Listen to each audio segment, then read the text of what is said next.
Capek setelah melaksanakan kegiatan bersih desa bersama warga Ketapang, Kecamatan Susukan, Kabupaten Semarang, anggota Satgas sempatkan minum jamu.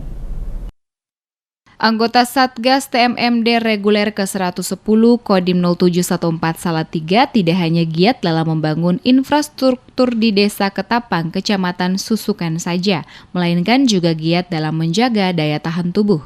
Seperti yang dilakukan oleh sejumlah anggota Satgas TMMD, menyempatkan membeli jamu dari penjual jamu keliling yang melintas di jalan utama Desa Ketapang. Mereka membeli jamu usai melaksanakan bersih desa bersama dengan warga yang terlaksana sejak pagi. Ketika sedang istirahat, sejumlah anggota Satgas tersebut pun tergoda untuk membeli jamu.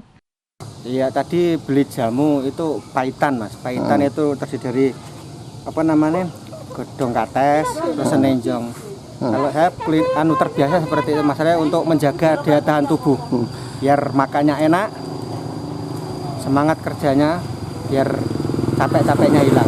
Terus sejak kapan Mas di Tengan? Kalau jamu, kalau di rumah sana sering 1 minggu sekali. Dan gitu.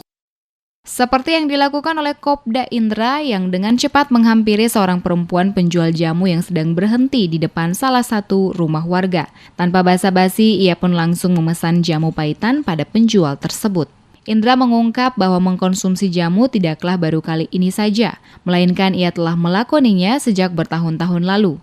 Ia meyakini bahwa dengan mengkonsumsi jamu dapat menjaga daya tahan tubuh dan meningkatkan stamina.